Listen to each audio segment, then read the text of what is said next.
Wake up! Wake up, wake up, wake up! Good morning, Vietnam! Hello there. What's happening? I feel the need for speed. Ow! Warrior, come to play. Here's Johnny! I have come here to chew bubblegum and kick ass. And I'm all out of bubblegum. Hello, everyone, and welcome to what will probably be the last Cinemateq live stream of this year. I tricked you with my tension, I guess. Today is December 21st, 2022, and I'm coming to you live from the place I always come live from, my little tiny apartment in Toronto. So today, in light of the fact that it is the summer solstice and it is the shortest day of the year, cheers to all of you, we are going to be dedicating quite a bit of time in this live stream, maybe even the whole gosh darn thing, to discussing the best films of 2022 insofar as we actually can. Because I haven't seen every movie that came out in 2022. I haven't even seen every big movie that came out in 2022. I haven't seen Triple R. I haven't seen Emancipation. I haven't seen all of Blonde, as Dory is alluding to in the chat. So there's going to be some things left out, some things missed, but I do have a preliminary list of 38 films for us to parse through, for us to discuss, and to figure out where they fit on the list of best films of 2022. Brent, you're right. I also haven't seen The Gray Man. I'm not sure what that is. It sounds like a Pierce Brosnan film that I wouldn't care for. Or maybe a Liam Neeson film that I wouldn't care for. With that said, I hope you're all having a great holiday season. Hopefully you are all off of work and you're able to not do anything anymore until the holidays are over. I hope you are able to have those kinds of days. If not, then let's at least have some fun and talk about some gosh darn movies. Now, I'm going to actually be doing 3 lists tonight with you.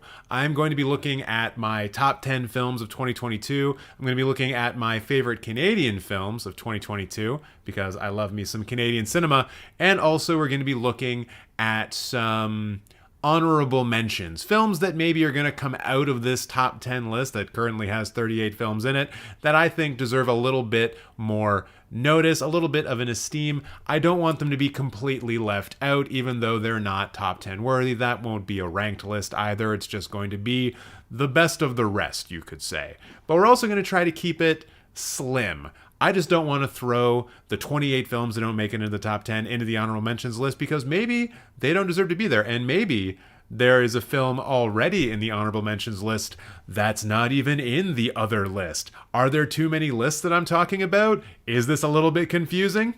Yes, a little bit. So hopefully we can narrow that down. But first, I'm going to be taking a look at the chat. Oh, by the way, there is no TikTok stream going on today. I'm still not sure what I'm doing with TikTok anymore because I think that maybe I should leave that platform entirely. But we'll see. We'll see. So who do we got in the chat here? We got Dory. What's up, Dory? Eli's here. What's up? Good to see you. Tom is here. What's going on? Brent's here. What's up? What's up? And Junk is here. What's going on, man? Good to see y'all.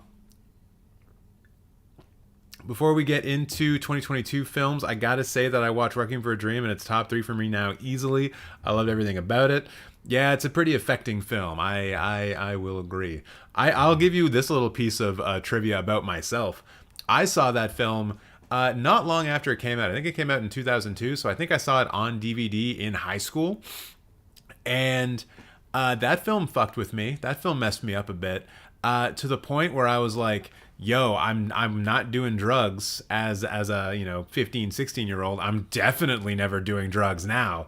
But one of the things that went through my head after watching Requiem for a Dream was like, oh, it'd be a really cool tattoo to get when I'm older to remind myself to never do drugs is get that, what is it? The Joker, whatever the fuck his name is, when he like does too much heroin and his arm gets infected and it starts to like spiral out and be like infected veins and stuff. I was like, oh yeah, I could get that as a tattoo to remind me to never shoot heroin.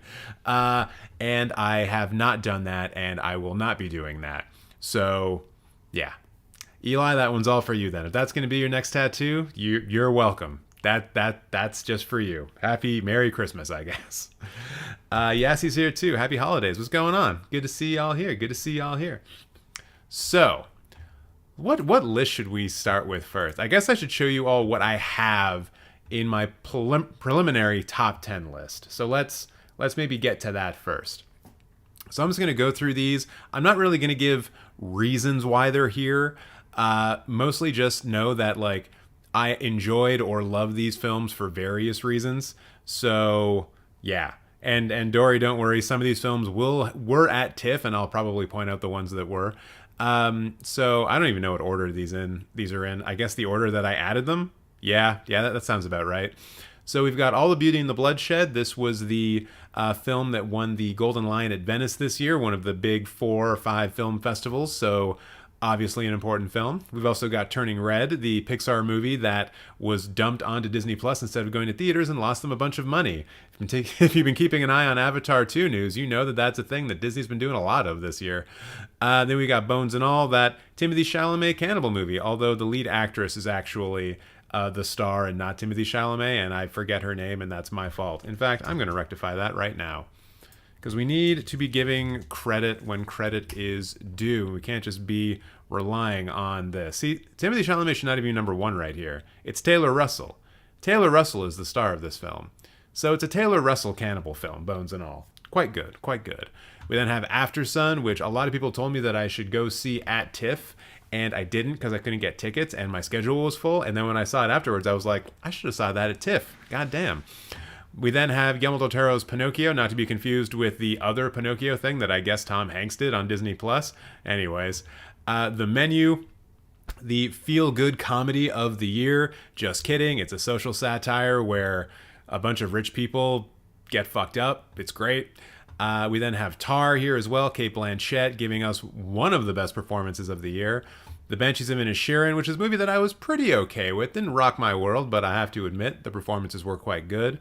Holy Spider is an Iranian film where David Fincher stuff happens. Basically, it's a serial killer murder mystery, but it happens in a very religious town in Iran a few years back, and it is a very timely film. It's an accidentally timely film. Then we have Decision to Leave, Park Chan-wook's new film. He is the director of Old Boy, Lady Vengeance, etc. Really, really love this movie. Barbarian, the horror movie that lots of people were super into because of its like tonal changes, the way that it approached its narrative. I enjoyed it for a lot of those reasons, except I think the ending was a little shit. But hey, they can't all be winners. Falcon Lake, this is one that I saw at the TIFF Bell Lightbox, but it wasn't at TIFF, or maybe it was, maybe I just didn't see it at TIFF. But spoiler alert for later, I think this is my favorite Canadian film of the year. Walk Up is a Canadian film by it's not a Canadian film, it's a Korean film, South Korean film, by a director whose name I can't remember right now, but whose films I've been seeing more of recently, and I think I'm kind of turning into a fan. What's the guy's name? Yeah, Hong Sang-soo. So good. But not for people who, like, it's very much slow cinema. If you're not into slow cinema, don't watch his movies. Then we have Eternal Daughter, the new film from Jonah Hogue. This is kind of a, God, how do you even describe it? It's a gothic film. It stars Tilda Swinton playing 2 roles, both like a mother and a daughter, and she plays both. It's a little creepy. It's a little weird. It's not the movie that I was expecting from Jonah Hogue after The Souvenir, but hey, it's pretty cool. It's pretty cool stuff. Then we got How to Blow Up a Pipeline, which no one has seen except for me because it hasn't been released yet. It played at TIFF, so if you were able to see a couple of the screenings at TIFF, good for you. This film is great. It was picked up by Neon. Hopefully it gets released sometime soon. Then we've got EO, the Polish film about a donkey having to deal with a bunch of humans bullshit. It's great. It was my favorite film at TIFF and is definitely most likely getting into the top 10 for sure. The Wonder, I also saw that at TIFF. This is the new Florence Pugh film by Sebastian Leo, I believe is a director. Solid performances, did a very interesting thing, which maybe I'll talk about later. We then have Pearl, the sequel to X, or excuse me, the prequel to X, starring Mia Goth in a role that, in a fair universe, would have led to an Oscar nomination. And this film is really here on the strength of Mia Goth's performance. Really, really good stuff. We then have Glass Onion and Knives Out Mystery. This was like in my top 3 favorite TIFF films, probably because it actually made me laugh and was fun. You can say a lot of things about TIFF, but for the most part, you're just going to see like 30 depressing movies. There's not a lot of laughs that you have when you go to a major film festival. It's all very serious movie stuff. Speaking of serious movie stuff, Rice Boy Sleeps, a Canadian film that I also saw at TIFF. This one had really cool vibes to it. Love the aesthetic of it. Really, really nice movie. Another one we got here that I saw at TIFF, The Whale. Of course, it is here because Brendan Fraser is excellent in it. The best performance of the year, in my estimation. And worthy of at least a talking about. Then we have The Fabelmans, Steven Spielberg's new film. Basically, David Lynch cinched this for me with his appearance at the very end of the film. His cameo as John Ford is one of the best things I've seen all year. And overall, a fairly good movie. I think Michelle Williams had a great performance. And, Steven Spielberg is one of those guys who's just really good at making movies. It's true. It's true. Then we have Women Talking, the new film from Sarah Polley. This is a film about Mennonite women discussing how they are going to deal with the men who abuse them. Excellent film, great performances, great screenplay. You're going to be seeing that one around quite a bit during Oscar time, I am sure. Then we have Broker, the new film by Hirokazu Koreeda, Japanese director working with a South Korean cast, including Hong Kang-soo. Am I pronouncing that right? God damn it. You think for someone who has done like actual lists about Korean film, I'd be able to remember like the names of people. Hey, wait, where is he? Why isn't he here? Why isn't he listed in the cast? What the hell's going on here? Song Kang-ho, excuse me, Song Kang-ho. This one has Song Kang-ho in it as well. Some other really, really good performances in it as well. My only real issues with it when I saw it at TIFF is that I feel like maybe the sound mix was a little bit undercooked, like it wasn't quite done yet. So I'm hopefully going to be able to watch it again, and hopefully those issues have been fixed if they were in fact, if I'm right, and they were in fact issues. Then we have Triangle of Sadness, new film from Ruben Östlund. Fun little film about rich people having a really bad time on a boat, and then the aftermath. Girl Picture, this one I believe is referred to as Girls, Girls, Girls in Finnish. It is a Finnish film. It's a coming of age story. Really great aesthetic, really great vibes. Highly recommend if you've got like teenage daughters, show this to them. They'll probably love the shit out of it. Then we have Bullet Train. In my estimation, one of, if not the best action films of the year. I think this one probably ends up getting into the honorable mentions and not into the top 10, but I had a lot of fun watching this one in the theater, and I think it was pretty well made, all in all, especially from a narrative perspective. Then there's Fire of Love, my pick for the best documentary of the year. This film has some images in it that you just simply will not see anywhere else and that a computer could never generate. And I think its existence alone makes it worthy of being on this list. When you see a film like this, you just say to yourself, what's the point of all this CGI? What's the point of working all these CGI artists to death when they can get nowhere close to making images that are in this film? Then we've got Nope, new film from Jordan Peele. Had a lot of fun with this one. There were some scares, there were some nice references, there were big aliens and stuff. Well, really one big alien. And a couple of really good performances as well. Then we have Fast and Feel Love. This is a Thai film, if I remember correctly, although I might be off about that. It is the most action-packed movie about cup stacking you are ever going to see. It's an incredible movie. It's just really, really good. And I recommend this one to everyone. Then we have Both Sides of the Blade. This was the new Claire Denis film, I believe. Is that right? Is that right? I don't want to like give you guys bad information. Both Sides of the Blade. It's Claire Denis, right? Right? Yeah, it is Claire Denis. Nice. Look at me having a memory. Good performances here. You have Juliette Binoche and Vincent Lindon, who he specifically was in Tatin from last year. The main highlight here are their two performances and the way that this kind of relationship is constructed. Really cool stuff. Passengers of the Night is another French film on this list. This one kind of came out of nowhere for me when I went to see it. Really good vibes. Just excellent, excellent vibes all around. Highly recommend if you need some chill vibes, but also some emotional vibes. In any case, good vibes. Cha Cha Real Smooth. This film is on Apple TV Plus. This one has patron saint of the channel, Dakota Johnson, in it. She does really good work in here. I really appreciated how this film handled dialogue between two characters. It's just like it's a couple of serious adults having an actual conversation instead of the typical romantic comedy nonsense that you would see. I really loved how honest this film was. Then we've got Duel. This one's got Karen Gillan in it. I just kind of liked how this movie was kind of odd and it played into that oddity. I think I kind of just put it on this list because I knew I was going to be going through all the movies, and I just wanted to remind you guys that this one exists. If you want to see a bit of a black comedy, a bit of a different take on a sci-fi future dystopia that's not really a future dystopia, it's kind of like future dystopia on a budget. This is a good one to check out. And it's only like an hour and a half, so it's not going to take much of your time. Then we've got The Northman, the new film from Robert Eggers. I really enjoyed this film when I saw it in theaters. I loved how big and bold it was. I loved Alexander Skarsgård being a big hulking brute of a man just killing people relentlessly. I think maybe it's a little bit overstuffed, but I honestly don't buy that. I don't believe that. I take that back immediately. I think it's just a good ass movie.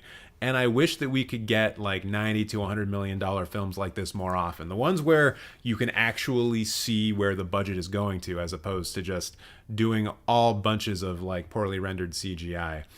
Then we have the budget king of the year, Everything Everywhere All at Once. People have been saying it since it came out in March. It is one of the best films of the year. Michelle Yeoh is great in it. All of the performances are fantastic in it.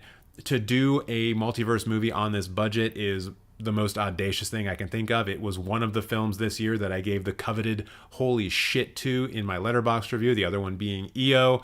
And yeah, it's going to be in the top 10. I don't think that's a spoiler for anyone. Then we got The Batman, the best comic book movie of the year.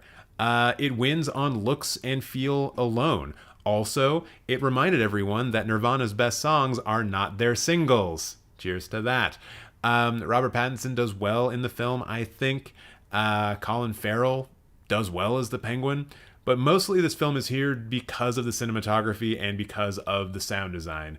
It's one of the best looking comic book films we've had since The Dark Knight or even Road to Perdition. So yeah, it's quite strong. And then we have Jackass Forever, which is here because this is the most fun you can have in a theater probably all year, but only if you're like from my specific age group where we watched Jackass on like VHS tapes that someone hopefully someone's got MTV on their satellite and they can tape Jackass and we can like just watch them that way. This actually felt like going and hanging out with friends, even though I was by myself. It felt like it was the right kind of nostalgia, you know? It was absolutely what I needed at that time when it came out. It was one of the first films, if not the first film, I saw back in theaters after restrictions lifted in January. I think I saw this and Scream 5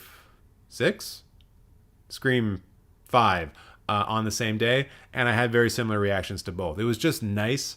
It was like I was being wrapped in a warm blanket of nostalgia. So that was good. And those are the 38 films that I have highlighted here. Y'all can get in the chat right now and let me know what I missed. What did I forget? Because I'm sure I've forgotten some stuff, and maybe I'll add some stuff in here based on what you guys tell me. Although I went through all the films that I saw this year from 2022, so I'm pretty sure this is everything. Let's see. I'm just gonna check the chat before we move on. Del Toro's Pinocchio was amazing. Still haven't seen The Menu or Bones and All. I recommend both. They actually make a really good double feature for one another, but for different reasons. Michelle Williams is not good in The Fabelmans. You don't think so, Yassi? Why not? Why not? Holy Spider doesn't hold back. Rated X. It's not rated X. It's rated R. It's not even NC-17. It's just what's rated X about it? There's no like stuff shown in it that would be rated X. There's a bit of nudity, but that just makes it rated R. I watched Violent Night last night. Nice. Poor David Harbour and his good performance. Yeah, man. Violent Night's a good flick. I wouldn't mind watching that every couple of Christmases. I thought Michelle Williams was good in Fabelmans. Yeah, I think so. She could easily win an Oscar if they put her on Best Supporting Actress instead of going up against Cate Blanchett. Right? That's what I've been saying. I can't not think of Captain EO every time I hear EO. I don't know who that is. Glass Onion is out Friday, and I'm going to see Babylon tomorrow. Nice. Yeah, I need to see Babylon. Shit, should I go see Babylon or do groceries tomorrow? It's tough. It's a tough call. And I guess that's the thing to bear in mind with this list. I might see films between now and early into January that might need to get onto this top 10 list. So this list is still subject to change, but today we're just going to be getting that initial top 10 out of the way and get that done and over with. I know an amazing Robert Bresson movie about a donking, Hazard Balthazar. Yeah, so EO is actually based on that film, or it's meant to be like a spiritual successor to it. Whoa, people are chatting real hard. Let's see. My best of 2021 list got Blue Jean, Pacification, No Bears. Dory, I've seen none of those, unfortunately. But you see more movies than I do, so that's only natural.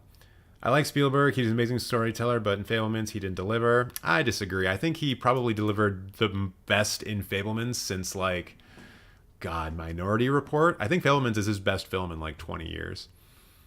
I noticed Fire Love on Disney Plus, and I almost watched it, but I didn't. I will soon. Oh, you should. Those visuals will blow your mind. Amazing acting, especially Michael Shannon in Bullet Train. Yes, I agree.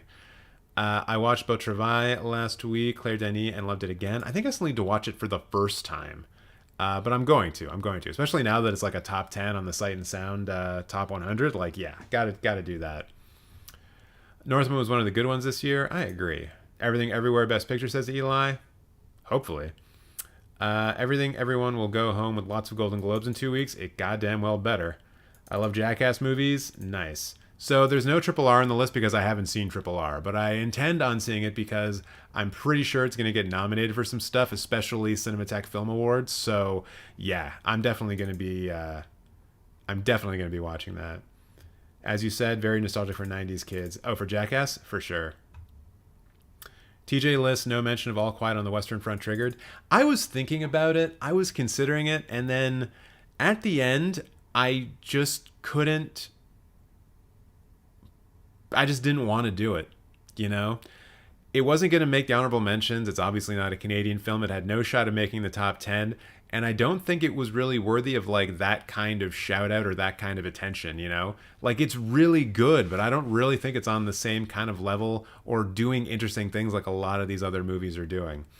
It's solid, don't get me wrong. It's really solid, but it's just not here, And once again, my lists are going to be different than your list, so don't get too triggered. Really, Bones and All? Yeah, I thought Bones and All was great. It was one of the only films I saw this year where I was kind of mouth open at the end, being like, oh my God, what the fuck is going on? I really like the soundtrack in it. Probably one of the only scores this year that I was really into. But yeah, loved it. Miss Bob's Burgers movie. Oh, I watched it. It's not on here for a reason. I think Men is favored this year. What do you think of it? And what is this list about? Sorry, I joined late. I liked Men. I thought Men was decent. It's not going to be in my best of the year list though. And for those of you who are joining late, I'm basically just going through the process of making my top 10 list for 2022. These are the 38 potential films that will be on that list. And after I get done going through some of these comments, I'm going to start actually putting them in a rank from 1 to 10. And then we're going to start filling out the honorable mentions list. And then I'm also going to share with you guys my top Canadian films of the year. The films that I think maybe you should be checking out as well if you want to see some more Canadian cinema. For Bones and All, I felt so violated throughout this movie. At the end, I just felt like meat and bone. Creative, yes, but the filmmaking itself is just passing. But here's the thing though, man. If the film made you feel violated and it made you feel like just meat and bone, that's the filmmaking. You can't tell me that the filmmaking is passing if it made you feel something like that, right? like the same way that we can have this conversation about Blonde for those people who have seen Blonde. If that movie disgusts you, you can't necessarily dismiss the filmmaking as being poor, because it did elicit very, very specific, specific emotions from you, right? And it did that through the filmmaking. You may not agree with it, you may not like it, but it's still a thing, right? It still got you.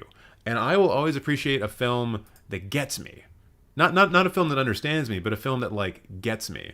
And don't worry, I'll try to keep the blocks or the bots blocked as much as possible. Holy Spider, the prostitute was giving BJs and you see the wee-wee. Oh, really? No, I guess that is X-rated. I missed that part. I thought you were just talking about the nudity that's near the beginning. For movies that I've seen from this year, let me get you the exact number. It's going to keep going up as well, because like there's a lot of movies from 2022 that I intend to see that I haven't seen yet. But I think I've seen... Oh God, where's the place where they show you? Is it the profile?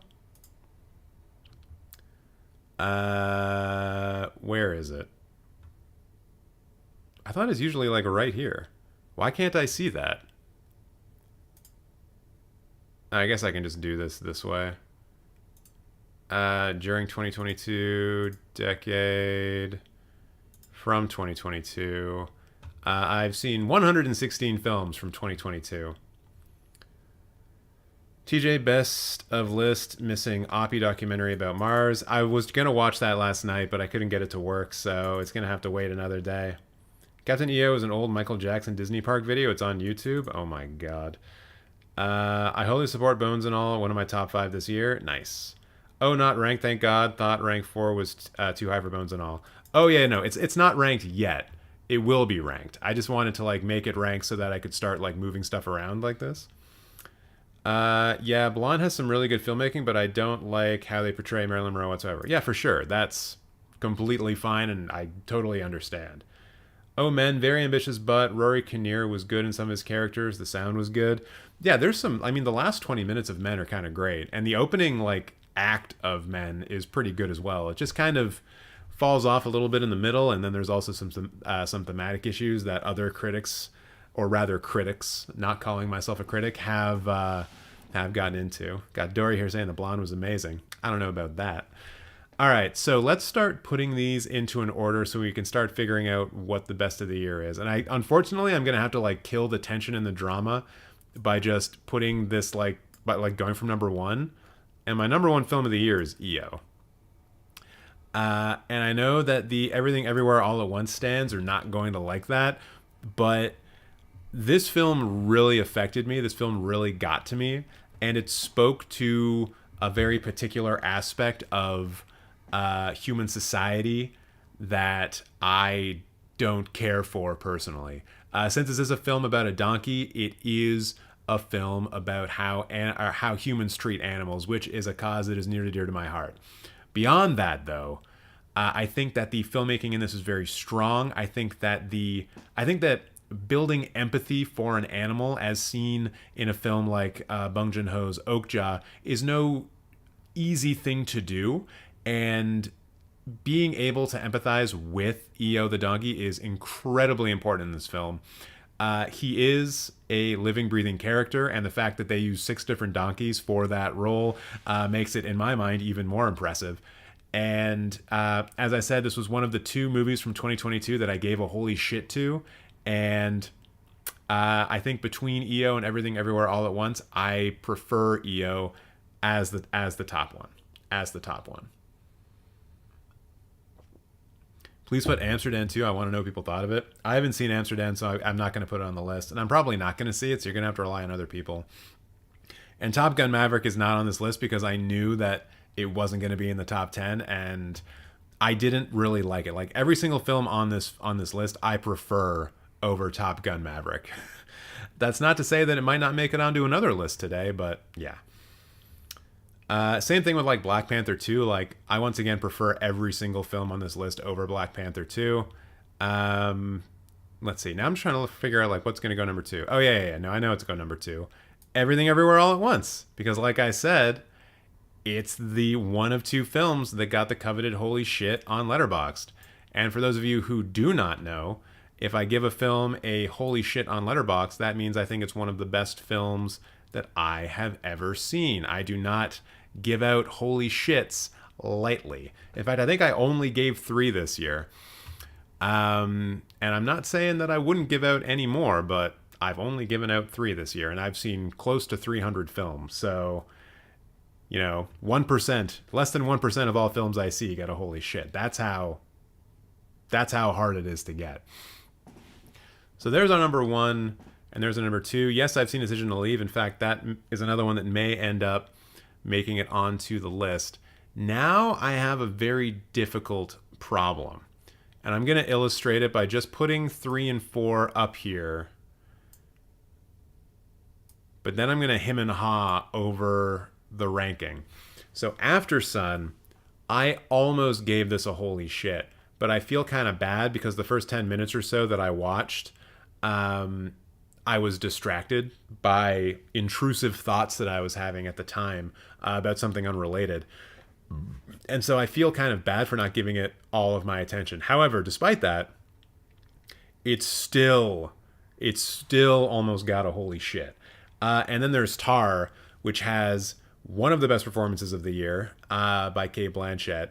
And overall, I think is an excellent, excellent film. And I think ever since I saw it, it's been kind of growing on me. It's been able to leach into my brain. A lot of the shots in the film have stayed with me. And I think that the overall construction is quite incredible of Tar. I think that the way that it builds up, the way that it shows you the terribleness, but also the untouchableness of the lead character, Lydia Tarr, played by Cate Blanchett, and then the way that the film starts to show it all start to slip away, eventually leading to the avalanche that is her downfall, is pretty remarkable. And I think overall is probably more difficult to pull off than what was done in After Sun, even though After Sun is, like, I think a bit of a more emotionally affecting film. So I think the degree of difficulty in Tar is higher, and I think it's more effective. But also the emotional notes that After Sun hits are quite high, and it's also, like, not an easy feat. But I think I need to put Tar ahead of After Sun. I think I need to do that. So then, my God, where do we even go from here? I'm going to go back to chat because I need some time to rest, because that top 4, especially number 3 and 4, that took some thinking. Have you seen Decision to Leave? Yes, I have seen Decision to Leave. After Sun was mad slow, but I loved it. Oh, it's great. It's so good. I didn't understand Tar. The movie politics are too recent. I wanted to escape from the world when watching films. That's fair. But it is a film about, quote unquote cancel culture and how it works and how it can work. I think it's pretty remarkable, honestly. Tar is higher because of Nomi Merlan. I didn't even talk about her in the film, and mostly because she's not present enough in the film, I think, to make a difference to me. Although I did love the fact that she was there. Love me some Nomi Merlan. I actually got a film to watch. I think it's called Jumbo or something, and I'm pretty sure in the film she, like, falls in love with a roller coaster, like an actual roller coaster or some sort of theme park attraction. And it's supposedly not a good movie, but I'm going to watch it because Nomi Merlan is in it. I just don't know when or why. Jumbo is free on Tubi. Oh, really? Nice. Well, there we go. Easy peasy. All right. So where do I want to go next? Oh, this is difficult. This is difficult to do. God. All right. I'm going to start moving some of these films higher because I want to be able to see them more. I think Fast and Feel Love probably. Actually, you know what? Maybe I should start moving films over into the honorable mentions list, which, hey, look, already has a film in it. Top Gun Maverick in honorable mentions. Wow. I can't believe that I did that. Yeah, I mostly did this because I need to fundamentally acknowledge that that this film did so well at the box office and that it made so many people, like, fall in love with the movies all over again. And the fact that in a world of, like, Marvels and Avatars and etc., it's a film that did things practically. and tried to do it as much as possible and had actual real live stunts, like that's just something that I have to acknowledge. Even though I wasn't a big fan of the film, I still think it needs to get an honorable mention. So yeah, I'm putting Top Gun in that list. And I'm going to put another film in here right now. I'm going to put The Whale in here. I don't think it's a film that makes it in the top 10, but I think it does need an honorable mention because Brendan Fraser had an absolutely incredible performance in that. But that means that it gets removed from the list. I think also Glass Onion is gotta be a film that goes to the honorable mentions as well. Once again, it was one of the most fun times that I've had in the theater, but I don't think it's going to be a top 10. I don't think it's going to be a top 10er. And actually, man, there are so many films that I could just throw here right into the top 10. All right, so even though Dakota Johnson is the patron saint of this channel, I'm going to take Cha Cha Real Smooth off of here. Once again, really good performances. I love the frankness of this film, but I don't think that it gets an honorable mention, and I don't think it makes it to the top 10. In fact, I know it doesn't make it to the top 10. So that's going to go away, and we're never going to talk about it ever again. Not to say that it's a bad film, but yeah, we need to make room here for other stuff. I also am probably going to take Walk Up out of here. Once again, really good performances. I love this director's style and his very down-to-earth approach to filmmaking. If you've ever thought to yourself, I can't make a movie, you just got to think to yourself, what kind of aesthetic can I accomplish? And then what sort of narrative complements that aesthetic? And I think that's part of how Hong Sang-soo gets to where he needs to be to make a film like this. I'm probably not going to put this in the honorable mentions, although I think I will for now. Because the issue here is that I don't think this is his best film, but it is one of the films that he released this year. The guy, because of the way he makes films, he can put out like 2 or 3 a year without a problem. And once again, you should see them so you know what I'm talking about. I also see someone here saying, let's see, did someone just say, I'm guessing, oh yeah, Barbarian is going to make it to honorable mentions. In fact, it is not. I wanted to highlight Barbarian as one of the better films of the year, but I don't think it's worth an honorable mention because I think the ending fell down a little bit too hard. It did a lot of cool stuff, but I feel like they missed with the end. I think it's still a very good film and one of the better horror films of the year, but I don't think it gets into the honorable mentions. Does it get into the honorable mentions?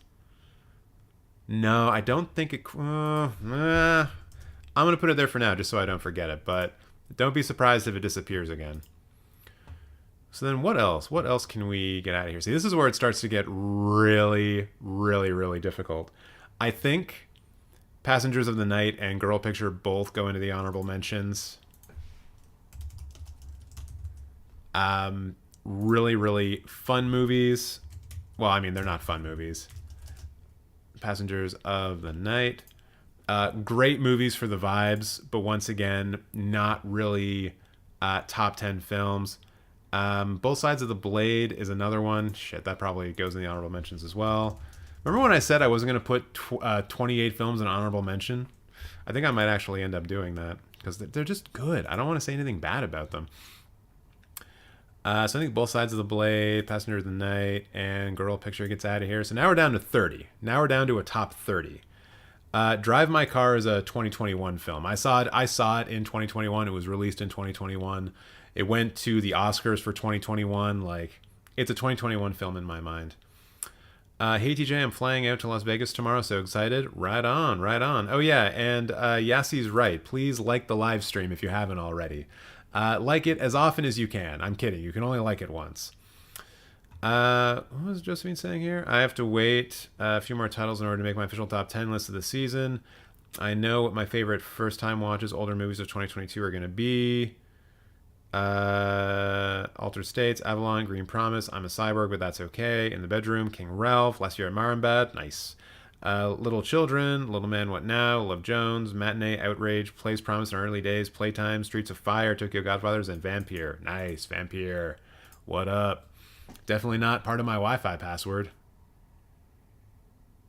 I need to go change my Wi-Fi password.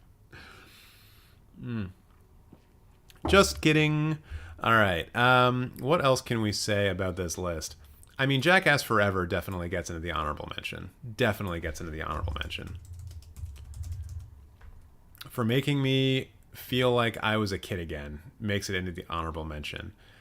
All right. I think Pearl is another one where we put that into the honorable mention for Mia Goth's performance. So we can get that out of here. See, we're starting to whittle it down. We're starting to get down there. Please put Marcel with the Shell with Shoes on an honorable mention. It, for whatever reason, is listed as a 2021 film. And I know that it's going into the... I know it's going into award seasons as a 2022 film, but whenever I do these lists, it shows up as 2021. And so I'm treating it like a 2021 film. I know that's probably disrespectful towards it, and maybe I should put it in the honorable mentions anyways. But yeah, I'll show you what I mean. Marcel the Shell with Shoes on. See, it shows up as a 2021 film. So I feel weird putting it in 2022 lists. Okay. So we've got the top 4 locked. Where do we go from there? Because there's just a lot of good movies here. I think Bullet Train goes over to honorable mentions because it's my favorite action movie of the year. Honorable mentions, so that's easy. Oh boy. All right, let's try to nail down some of where we want to put some of these films. Like, what films do I think are top 10 movies? I think probably Holy Spider is a top 10 movie. I'm not saying it's number 5. I'm just saying I think it's a top 10 movie. I think Decision to Leave definitely is a top 10 movie. So let's throw that up there.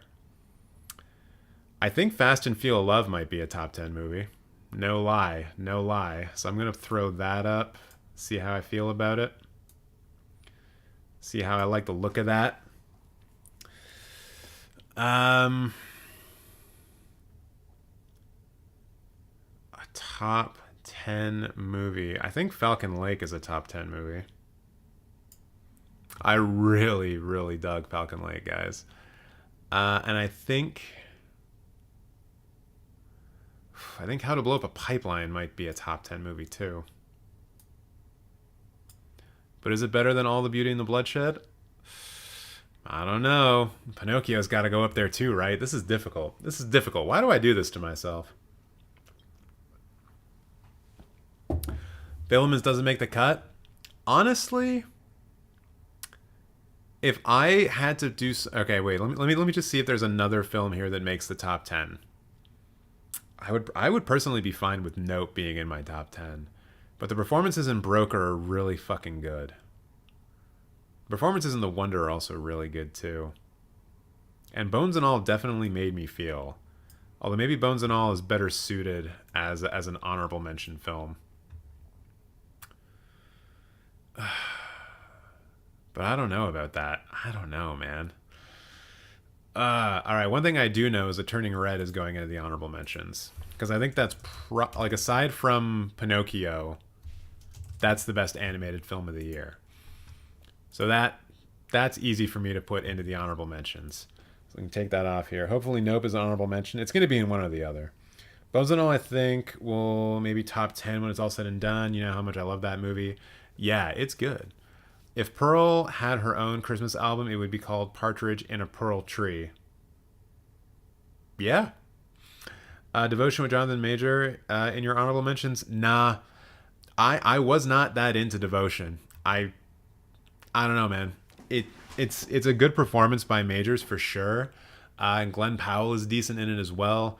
But the direction, the actual filmmaking of it felt very middle of the road to me.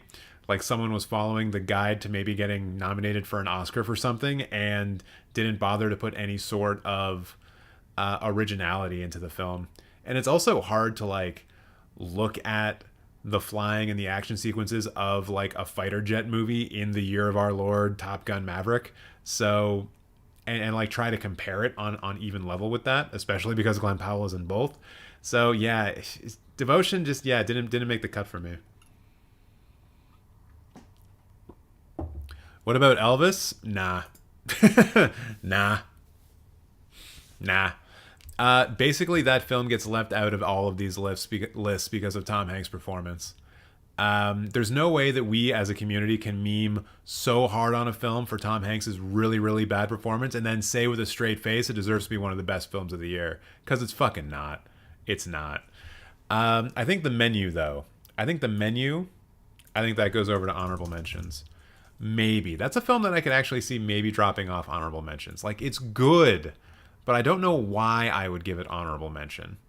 Right? Like, I don't know why I would be mentioning it honorably. It's really good, but I don't know if it's specifically good, you know? So what films am I having trouble with? I probably should have done something about Duel. I think it probably just drops off and doesn't go to honorable mentions anyways. The Northman I can see going over here, because I just love the fact that they did a bunch of practical stuff and actually made like an epic $100 million film that's not based off of a pre-existing property except for like very specific Nordic folktales. Or maybe they're not folktales. Maybe they're part of like histories. But that only gets us down to 24.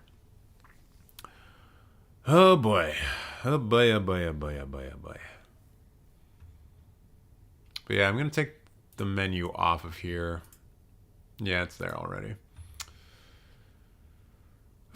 I think Rice Boy Sleeps is probably going to have to come off here as well. Although that's a film that I think will be best suited on honorable mentions. As a film, as a Canadian film that I think embodies what is great about Canadian cinema. The way that it can tell stories from people, not just from Canada, but from all over the world because of our very diverse population. I love the look of it. It has this very sunburnt 1990s look to it that I just adore. And once again, really solid performances. And it won, I think, Best Canadian Film at TIFF. It was either that or Soft, which is another film that we'll be talking about later on the Canada list. Okay. I think Banshees comes off of here. It's a really good movie, but it's not a great movie, and I don't think it really deserves an honorable mention for anything either. Maybe Colin Farrell's performance, so maybe I'll just put it on here for now. But don't be surprised if that falls off. I wasn't as hot on that film as a lot of other people. Bon Cop, Bad Cop, P Canadian Cinema. I mean, when we're trying to impress Americans, yeah. That's what Canadian cinema looks like when we're trying to impress Americans. It's when we're not trying to impress Americans that I think Canadian cinema is at its best. But we try to do that a lot. Is The Woman King on your list of honorable mentions? No, The Woman King didn't make my top 38, even though I enjoyed it quite a bit. It didn't make it on here. And I don't really know why. But I think I prefer all of these films ahead of it. Okay, this is basically what I have to start doing. Is X film better than all of the films better than any of the films in the top 10? So let's start doing that with the Batman. Do I think the Batman is better than any of these films?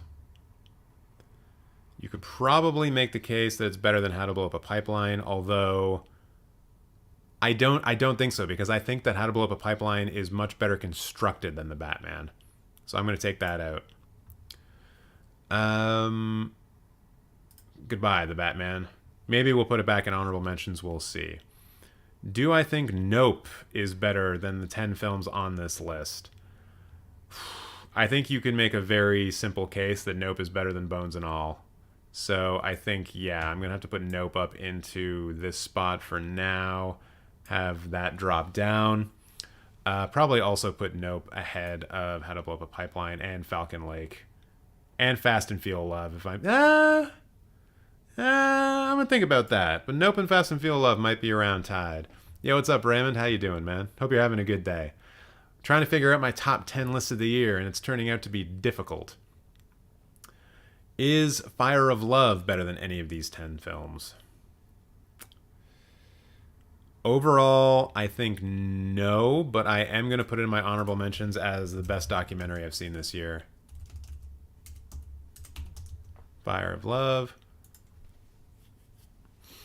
which then means that I should probably take All the Beauty and the Bloodshed off of here as well, because if Fire of Love is my favorite documentary and it's not making the top 10, then All the Beauty and the Bloodshed certainly is not either, even though it is quite a good film. I'm also going to have to be honest with myself and say that The Eternal Daughter probably shouldn't be on this list. And I don't even know if it gets an honorable mention for anything, because it's not even my favorite, like, somewhat gothic film of the year. That either goes to Falcon Lake or The Wonder. So now, Triangle of Sadness is going to be tough, because that was some of the most fun I had at TIFF, was that very first screening of Triangle of Sadness. I have sort of come around to the idea that maybe the film is a little bit long in the tooth when it comes to its third act, so I think that probably drops it off of the top 10. Although I think putting it in the honorable mentions for having some of the grossest shit you've ever seen makes a lot of sense. And Ruben Östlund is one of our best working directors right now. Always look forward to one of his films, and I will be looking forward to his next film, whatever he decides to do. So now we're down to some real tough decisions. What do you make of the Oscar shortlists? They're not short enough for me yet. Wait, which shortlist? The ones that came out recently? I think I've only seen long lists. Batman deserves honorable mention for being the most creative comic book movie in a long time. Not bad. Not a bad idea. Fire of Love. These volcanologists got so close to danger, my palms were sweaty and my heart was pumping real fast. Yup. Absolutely true. TJ, have you seen the Wednesday show yet? It's basically a goth Veronica Mars, and it's excellent. No one told me that it was a goth Veronica Mars. I thought it was just like a goth high school movie. No one told me it was goth Veronica Mars. Of course I'm going to watch that now. Come on. I've basically seen that dance that she does all over TikTok, so I should probably do that. Okay. Let's see here. There are short lists out for score, song, makeup, doc, and international feature. Really? I'm gonna have to look into that. But first, let's focus on the more important short lists, making this a shorter list. Is Broker better than any of the films in the top 10? I mean, yeah, it is. I need to be honest with myself here. Broker is better than Falcon Lake and How to Blow Up a Pipeline, which is a shame. Falcon Lake is still in the top 10, but I think Broker deserves to be on this list because the performances once again are so fucking good. Is Women Talking better than the films on this list?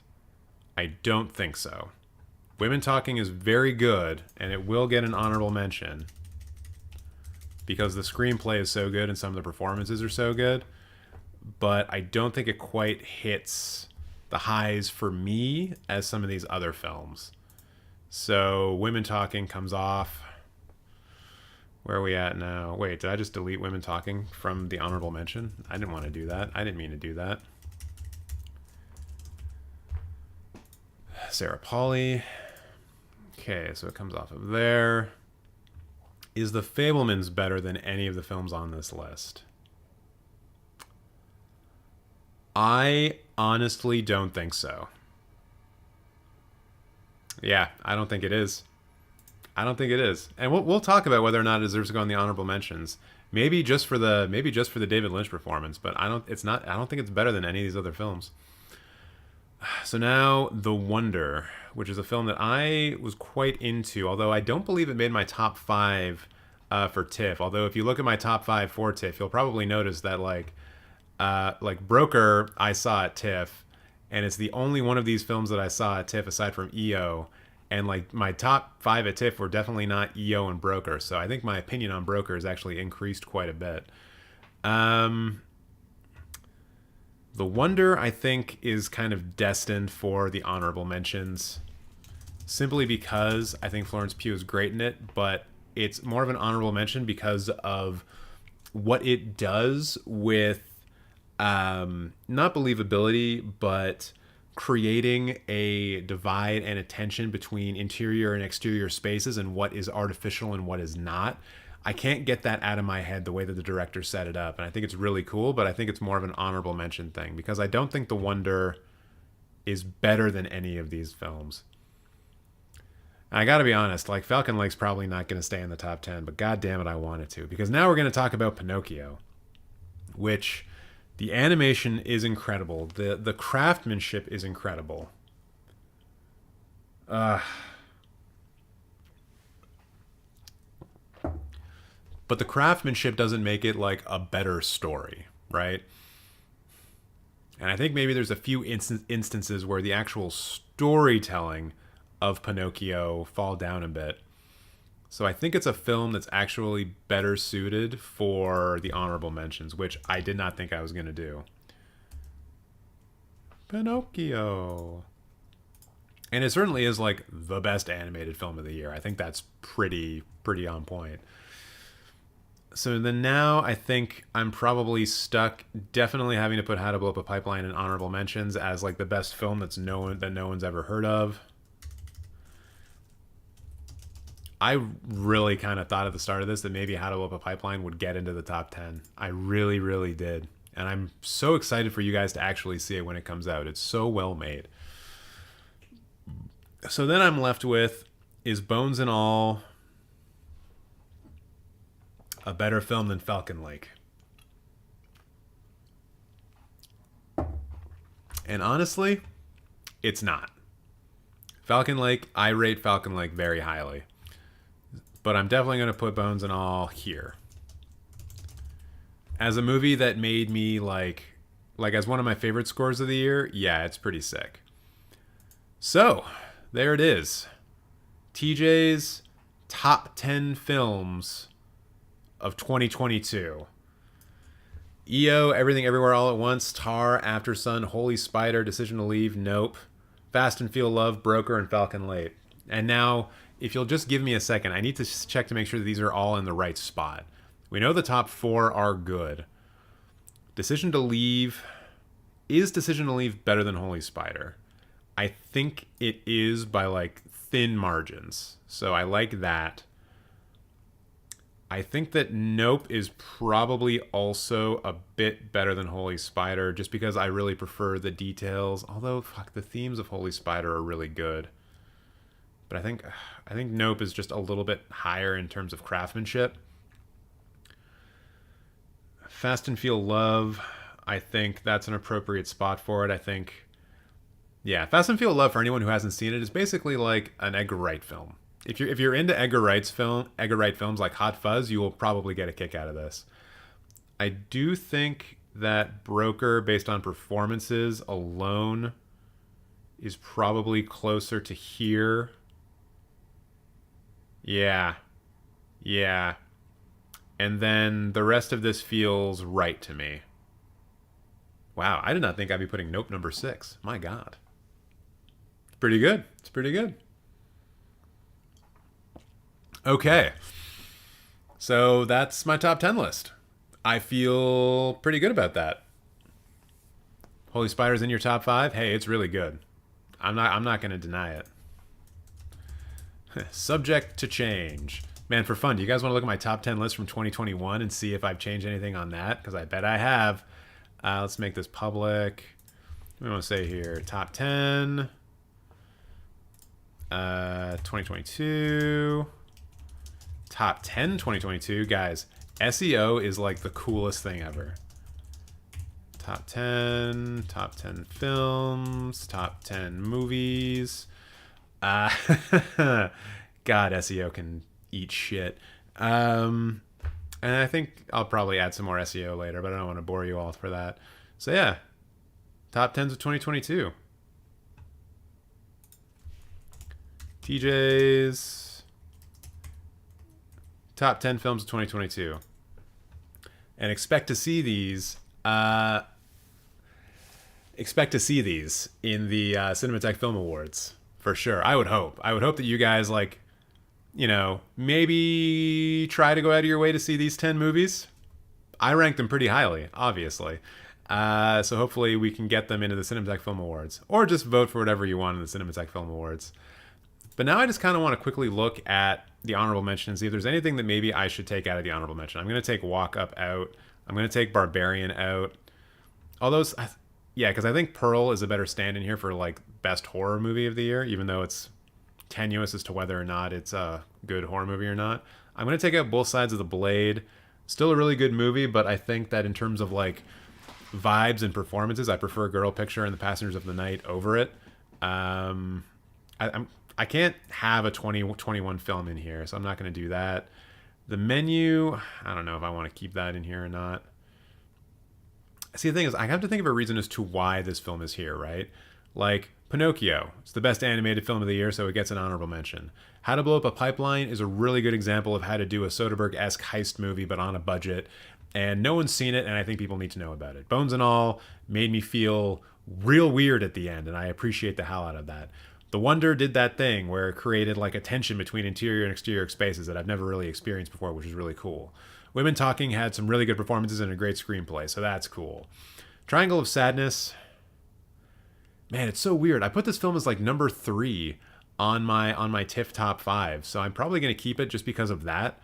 But it's kind of fallen in esteem in my head. Fire of Love, I think, is the best documentary of the year. Banshees of Inisherin, I think probably falls off for me. I like the movie, but I just don't like it as much as everyone else.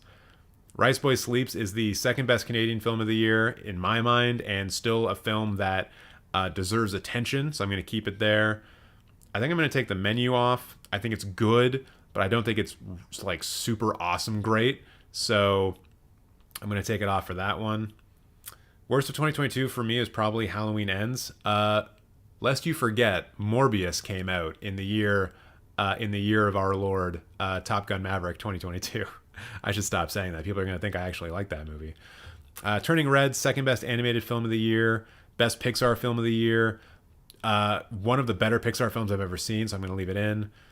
The Northman, yeah, I just love the fact that they went to as much trouble to make this film, and I think it deserves appreciation for that. Jackass Forever, like I said, was like wearing a warm blanket. Bullet Train, best action film of the year. Glass Onion was just a whole hell of a lot of fun. Top Gun Maverick, biggest box office film of the year, brought a lot of people back to the theaters. Did a lot of practical stuff in a time when practical is just not a thing anymore. And The Whale has the single best performance in it by Brendan Fraser, so that's why it's staying. That's why it's staying there. I'm not including X in either of these lists. I think that Pearl is a superior film to it, and I don't really think it needs to be included. If I were to do like a list for best horror films of 2022, yeah, it would definitely make it on for that. Although I admittedly have not seen a lot of horror films in 2022, or rather that are from 2022. Oh, Texas Chainsaw Massacre was the worst for me. Yeah, I've heard that's pretty bad. Like, I've avoided it because of how bad that I heard it was. And this is not going to be a ranked list. I'll just say honorable mention. 2022 best films 2022 honorable, or wait, spell it the American way so it's better for SEO. 2022, yeah, do that for now. TJ's honorable mentions, American spelling. For 2022, honorable mentions of 2022, save, and then I'm just going to show you my list of Canadian films. I may end up changing this, and I think I might actually rank this list as well. So these are the best Canadian films. There's 9 of them that I've seen. Falcon Lake and Rice Boy Sleep obviously go 1 and 2. I think Viking goes number 3. Viking is a really interesting science fiction movie that I highly suggest people check out. It's really, really good. I think Soft needs to go number 3. This is a story about 3 queer youths in Toronto, basically trying to make the best of a bad situation. It's a very down to earth. It's a very real film, and I think for anyone who needs a better look at how poverty can affect people, that's a good film to go for. I'm going to put So Much Tenderness next. This is another one of those films that I mentioned before, like when talking about Rice Boy Sleeps, when I say one of the best things about Canadian films is that it's able to shine a light on stories from people from all over the world, because so many people from all over the world have come to Canada. So Much Tenderness is about, I believe, a family from Colombia having to move to Canada, or really escape to Canada, because the mother is a lawyer who ran afoul of some nefarious people. It's a slow cinema. It's a slow cinema film. It's directed by, I believe, Lina Rodriguez, who has directed a couple of other films that I've seen previously. Has a somewhat similar style to Hong Sang-seo, in that there's a lot of like longer takes where you just get to see people existing inside of a particular space. Although So Much Tenderness is a bit more broad with those spaces. There are multiple different locations, whereas Walk Up, as an example, is really only on like different levels of one apartment building, which is still cool to see. And so yeah, that's a cool one. I'm gonna put I Like Movies next. This is basically the movie that you should watch if you grew up in Southern Ontario in like the 90s, 2000s. You're gonna see a lot of references and a lot of things that you're going to recognize. It's also for the people who have always wanted to work at a video store, or have thought that that would be a really cool job to have, especially a Blockbuster type video store. It kind of plays with that. I have some issues with it, but overall I think it's pretty strong. And it's pretty good for a debut film as well. Then we got Bones of Crows. This is an indigenous epic film, a multi-generational indigenous epic film. I saw this one at TIFF. Really glad that I saw it. It basically takes a, as I said, multi-generational look at the cultural genocide that was committed against indigenous people, specifically indigenous children, due to the residential school policies of the Canadian government that were partially, or at least physically enacted, I guess, by the Catholic Church. Boo. Boo the Catholic Church. Boo them, I say. And it's the kind of film that you very easily, as like a history professor in high school, could just put on and be like, okay, this is the thing that happened, and this is what the trauma of those decisions looks like. And these are the reasons why reconciliation is so important in this country. So really good for that. You can see here that I'm not doing a lot with Crimes of the Future. I thought it was fine. Actually, maybe it deserves to be more like there-ish at number 6, because it still is a well-acted movie. But what I've said about Crimes of the Future a few times now is that I really want to be tantalized in a David Cronenberg film, and this film did not tantalize me. It seemed more like I was watching a university lecture about the things that David Cronenberg is super into, as opposed to a film that was meant to be exciting. And I know that it's not meant to be exciting, and films don't have to be exciting.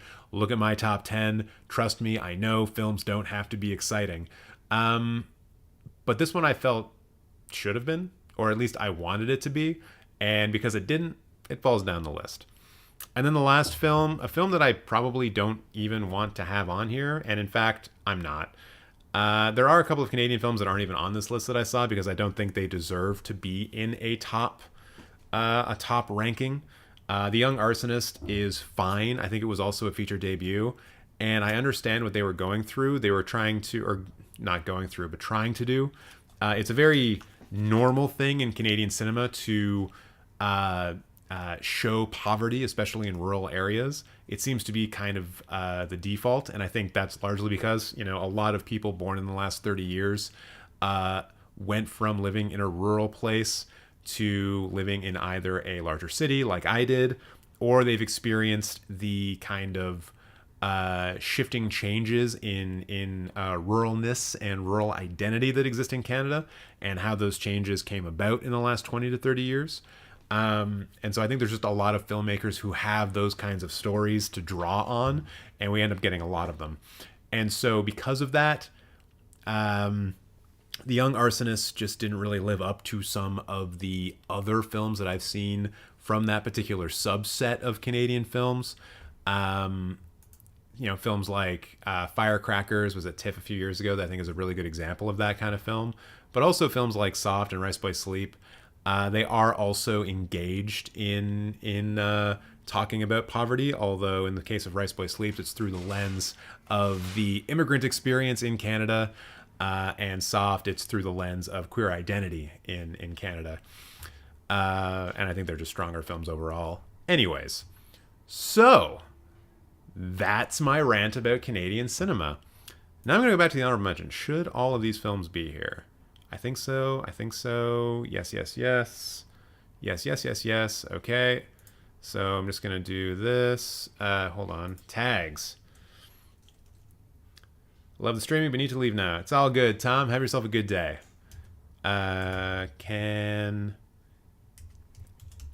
Canadian cinema. Canadian cinema 2022. Best Canadian films 2022. Best Canada. No, not with that. Not with a period there. Best Canada 2022. Best of list. Best films. Best movies. Sure. I don't even know, like, I don't even know, you know? I don't even know if that tagging means anything on Letterboxd. Tagging videos on YouTube doesn't really do much, so I'd love to know on Letterboxd, like, what kind of difference that actually makes. In terms of, like, how you rank in search results and things like that. Okay. So let's actually, yeah, let's look at my best of list for 2021. Ooh, wait, I should change that to TJ's. Dang it. Edit TJ's. TJ's best Canadian films of 2022. Yes, the films that I made that are the best. No, no, no. All right, so lists. My Letterboxd account is shadow banned. SEO tagging doesn't help at all. How did you get shadow banned on Letterboxd? I don't even know they did that. Never mind, Everything Everywhere did make it into sound, but missed on hair and makeup and VFX. What about Bodies, Bodies, Bodies on your honorable mention list? I don't know. I kind of don't wanna. Like, I like that film enough. I think it's good, but I don't see where it fits in on the honorable mentions, to be honest. Let's see here. Oh, by the way, for watching films that are going to be probably nominated for Oscars, I'm now 53% of the way there. If you want to check this list out, you can find it on my Letterboxd account. These are all the films that I think have a shot of getting nominated for Oscars, so you can try to watch them all before the Academy Awards. Let's see. Films that made me lose framed. Archive of Excellence. Man, I've been making more lists. Every 2022 Cinemateq Film Award nominee. Nope. TJ's favorite Canadian films. TJ's top films of 2021. Here we go. What's up, Panda? How you doing? All right. Did I not rank this list? Apparently my honorable mentions from last year were Lamb, The Feast, To Kill the Beast, Medusa, and Passing. I like that. Also, I think this kind of speaks to how good of a year in film we've been having if you compare these lists. But actually, I think these are actually kind of ranked. I think I ranked these without ranking them. But if that's the case, there are some things here need to change. Drive My Car goes above to 10. Red Rocket goes above Tick Tick Boom. Pig goes above Tick Tick Boom. And I think that's pretty good. I'm sorry, Panda. I have not checked out your short film yet. I apologize. It's been wild. It's been wild holiday seasons. Oh, and yeah, I think Dune probably goes ahead of Spencer. But there's so much about Spencer that I really like. I'm going to keep it like that. So yeah, that's my top 10 films from 2021. But I am curious to see what films did I see? Oh no, I don't want to look at this. I don't want to look at like that from the diary. Are there any films that I've seen in 2021 that I think probably should go on this list? I watched 174 films. Wow, I've seen more 2021 films than I have 2022 films. Wild. Corsage. I haven't seen Corsage yet, but it's in my list. Titan is on Hulu, so I'll be seeing that sometime soon. Nice. Although I will say, I don't know if this is true, but like, if you're really young, maybe wait on Titan until you're older. Just saying. Okay, so films that have a chance of making it onto the top 10 list.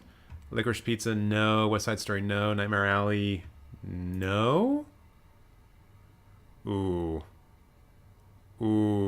maybe. What about, can I sort these in when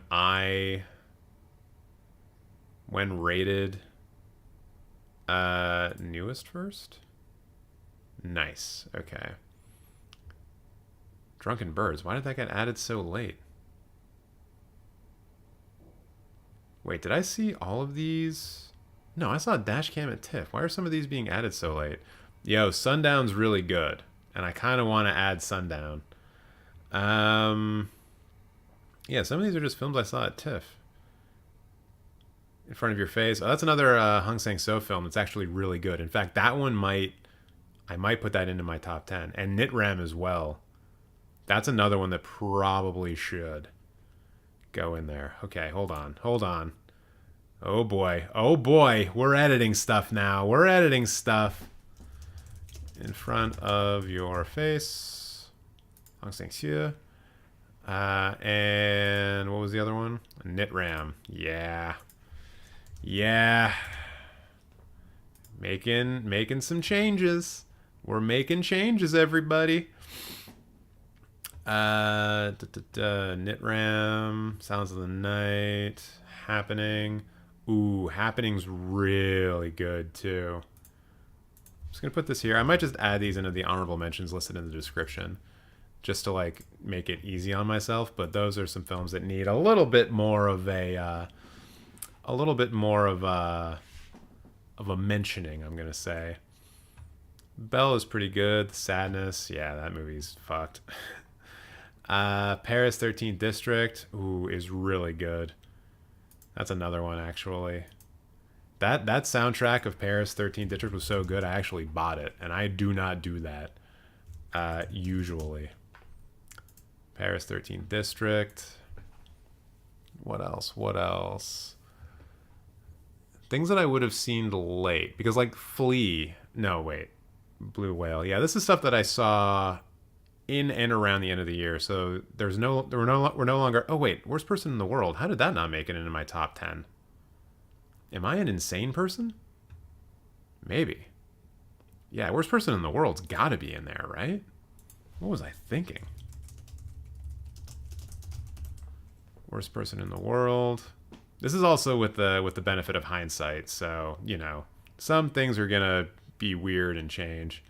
But I think that's maybe the last thing. Man, remember Halloween Kills? Fuck that movie. Kate, no. Power of the Dog, no. I didn't have that in my top 10. After Yang and Compartment Number 6. Fuck.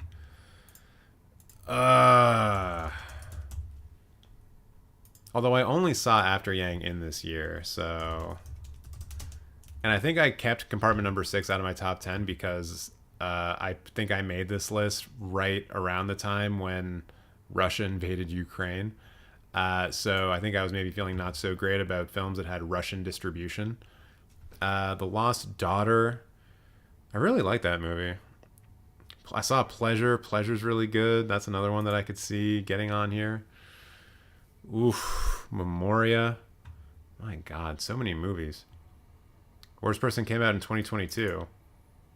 No, it didn't. It would have had to have had its initial release in 2021 to be eligible for the 2022 Oscars, which already happened. Boiling Point, yeah. Fair enough.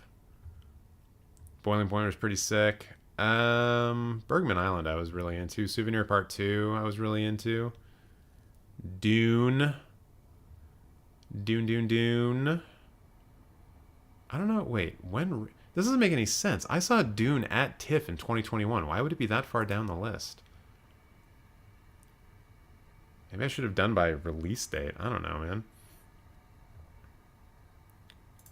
Yeah, I don't really know what's going on here. I saw Worst Person in 2021 in New York City, but it came out wide release in 2022. But it's considered a 2021 film, right? And it went to the Oscars in 2021, so I'm considering it a 2021 film. The 355 is the worst film of 2021 by far. All right, so let's just do some stuff here. Is... All right, let's just go through these. In Front of Your Face. I think In Front of Your Face is better than Hand of God. I think it's probably better than Tick, Tick, Boom. I think these top ones are pretty safe. I think Knit Ram is certainly better than Tick, Tick, Boom. I think Happening is also better than Tick, Tick, Boom. I think Worst Person in the World is better than Tick, Tick, Boom. Oh my god. I don't even know how I'm going to do this now. Holy shit. Shit, because, okay, After Yang I think maybe falls on... But it's a really good science fiction film. Ugh. How about I make it a top 15? Even that will be difficult. Okay, but that's what we're going to do. We're here to make the difficult decisions. So Spencer Dune, Drunken Birds, Drive My Car, Titan, Red Rocket, Pig, In Front of Your Face. I think Knit Ram is better than Pig, though. I think it's better than Red Rocket. But I don't think it's better than Titan. Although, is it? It might be, actually. Yeah, I think it is. I think it is. In Front of Your Face, though, I think that's a better one for down here somewhere. It's probably just better off a 10. Mass, ooh, Mass is one that probably should be on here as well. Although, that's really just a film meant to highlight performances. The film is very much dedicated to that, and I prefer films that are a little bit more leggy in terms of like where they are, you know, where they exist. It certainly takes a lot of talent to be able to make a film in one spot feel dynamic, and that film certainly does it. But I think I prefer all of these films to that. Fuck, I think Worst Person in the World's got to go further up here too. I think Worst Person in the World's better than Red Rocket for sure. I think it's probably better than Knit Ram too. Yep, that sounds about right to me. I don't think I would put Paris 13th District in front of Pig, but I think I would put it in front of Your Face. I'm so sad to see Malignant drop off of this, but I don't think I can justify putting it in here over anything else. Same with Tick, Tick, Boom. Sorry, guys. Hand of God, I think, is one of the better screenplays. Marcel the Shell not in the top 10. 2021 is a crime. Fair enough, but I still think that it's like all 10 of these top 10 films are better than Marcel the Shell. I think like pretty yeah. I think so. And I think Compartment Number 6 probably needs to go 10. Actually, I think Compartment Number 6 is probably there because I think it is better than Red Rocket and Pig. Is Hand of God better than Pig? No, I don't think it is. So I think I'll just drop that. No Petite Maman, not in top 10. 2021 was a crime. Petite Maman is good. Petite Maman is really good, but I don't think it's better than these films. I think After Yang probably drops off of this because I don't think it's better than Pig. Is Happening better than Pig? That's a tough one. I think it's better than 13th District. I don't know, maybe I'll just leave it like that. It's a top 10 with 13 films on it. There's a 4-way tie for 10th, because I don't know what to do. Those films are incredibly strong. All 4 of these films are incredibly strong. But yeah, that's definitely a different list day. The top 4 pretty much stayed the same, but then, man, there was a shakeup. There was a firefight! That's a reference. That's a reference for a movie you guys can talk about.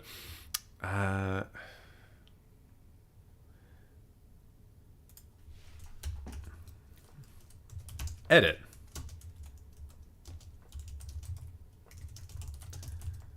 Okay, it's 13 films now. That's the best I can do here. Because I think, yeah, it deserves a little bit of an update. Yep, that feels right to me. And if it makes you feel better, Dory, I will put Petit Maman. Is it right? Maman. Right there. Right in the honorable mentions, along with Lamb, The Feast, To Kill the Beast, Medusa, and Passing. Yep, I feel good about this now. Actually, let's see. British film, American film, Canadian film, Japanese film, Norwegian film, Australian film, French film, Finnish film, American film, American film. So only 3 American films. That's pretty good for me. Usually my top 10 lists are way more American centric. In fact, let's take a quick look at my top 10 films of 2022. Polish film, American film, British film? British film, South Korean, American, so there's 2 American. Japanese, South Korean, Iranian, Thai, and Canadian. So, ooh, this is like the least... That's like one of the least American top 10s I've ever had. Nice. Feeling good about that. Feeling really good about that. You know what? I'm even going to head back to Twitter, even though that's not really a thing that I do anymore. And I'm going to put this up and have people argue about it. Twitter is something that, honestly, I have kind of abandoned. Mostly because of Elon. But I guess since he's out now, supposedly, maybe I'll come back. I don't know.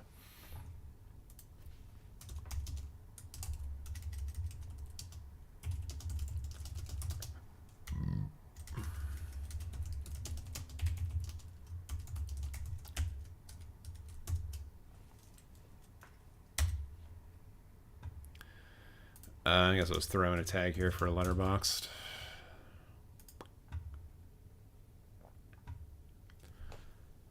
Yeah, that feels right. That feels right. Feels good. It feels good and it feels correct. Oh man. I've seen such diverging opinions about Argentina 1985. This one critic that I like, he was like, this movie sucks. And then Andre here, who is sometimes in the chat, but I don't think he is today, he just gave it 4.5 stars. So what am I to think? What am I to think?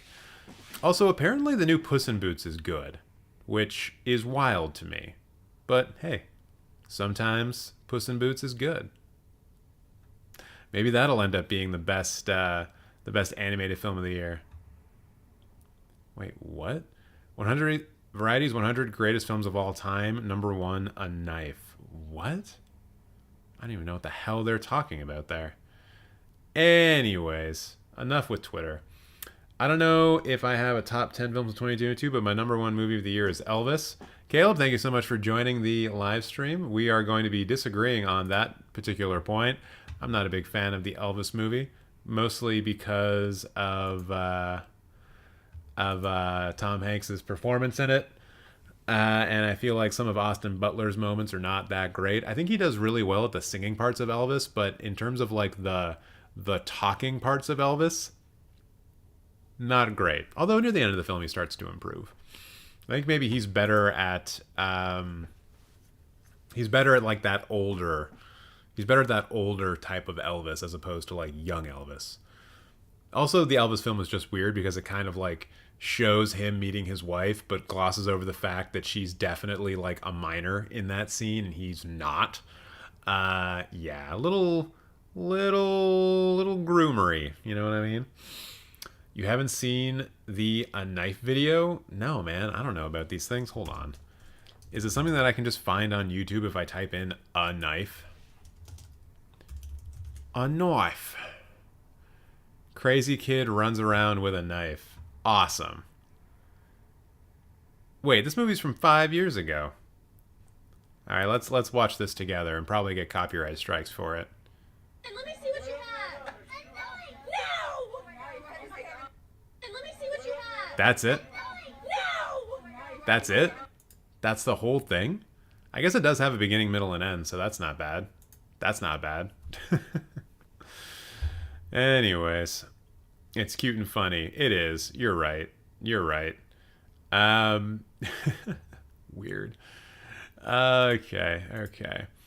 So let's look at some of these Oscar shortlists, actually. Do these like, when did that news come out? Like, when did these shortlists get released?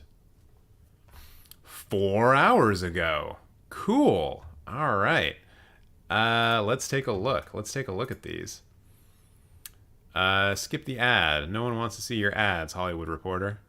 In fact, I specifically installed things to prevent that. All right, so shortlist for documentary film. I'm going to blow this up a little bit for y'all so it's a bit easier to read. But I still want to be able to see all the listen one. Get out of here, view. No one likes you.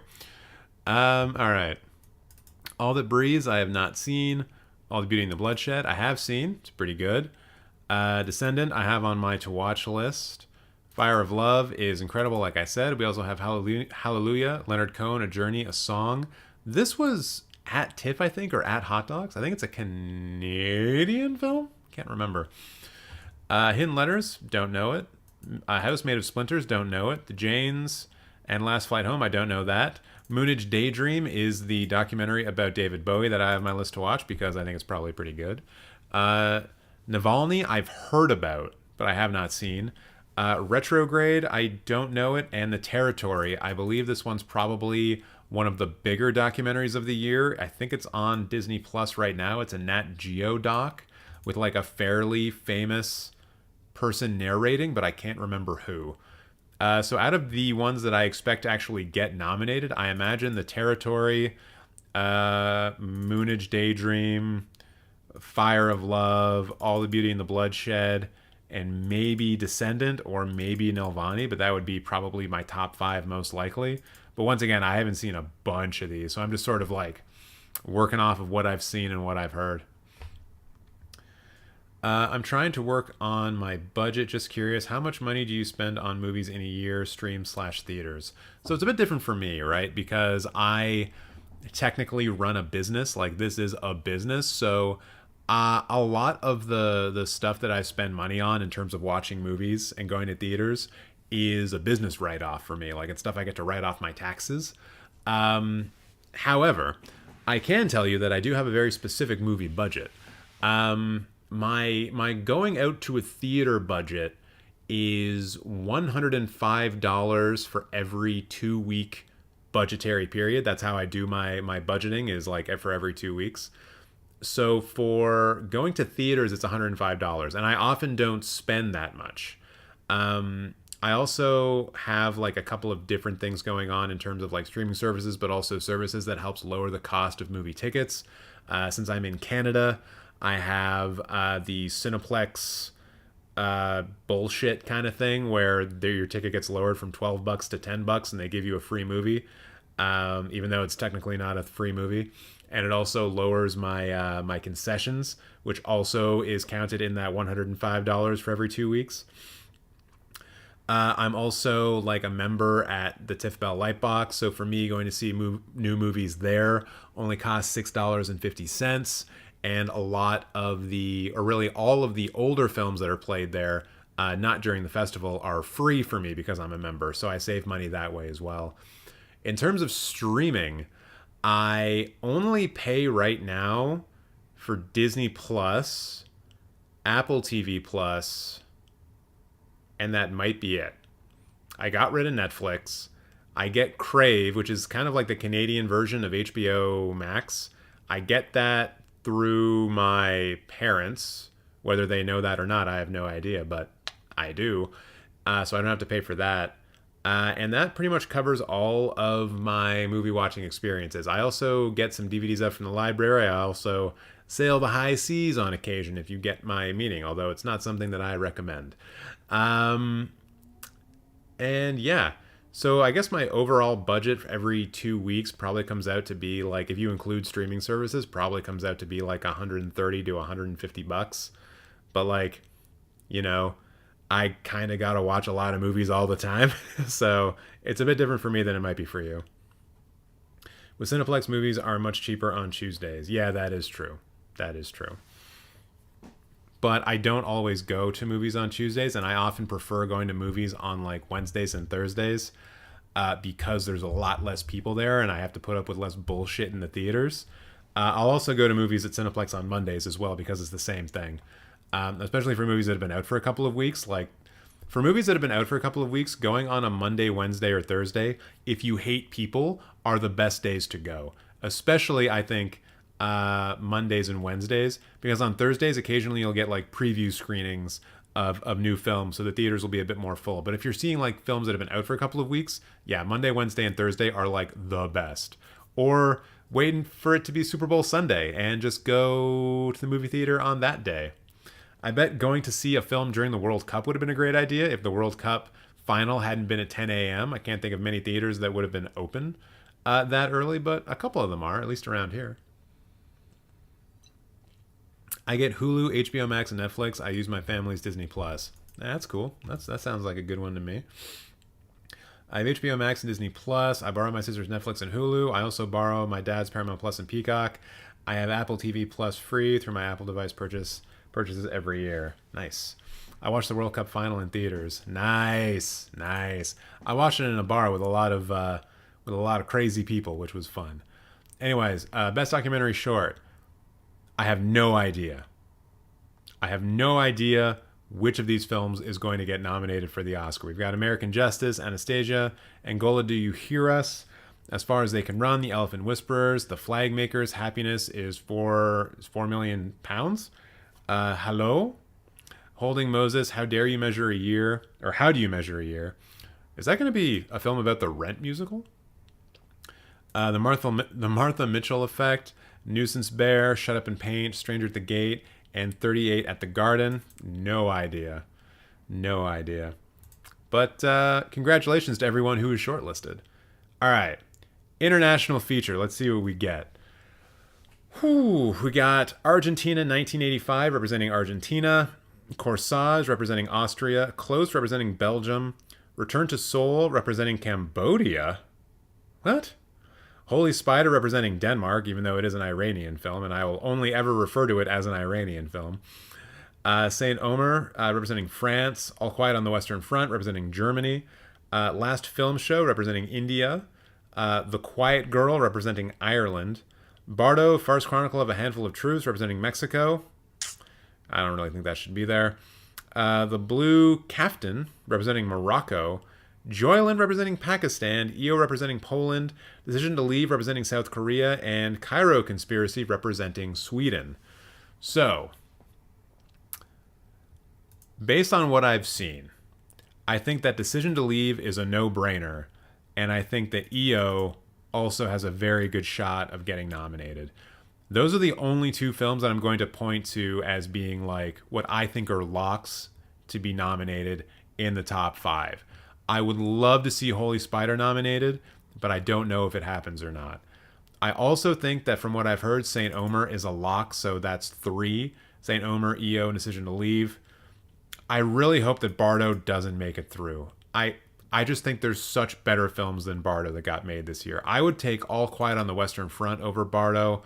I would probably take Corsage and Close, even though I haven't seen them, over Bardo, just based on what I hear about them. Like, I do not want Bardo to make it to the top 5. And I'm sorry for anyone here who's from Mexico or is a big fan of Inarritu. I just do not want this film to make it through. So for me, if I had to pick just based on what I'm seeing here, Decision to Leave, EO, Saint Omer, Holy Spider, and then probably Corsage because I've heard lots of good things about it.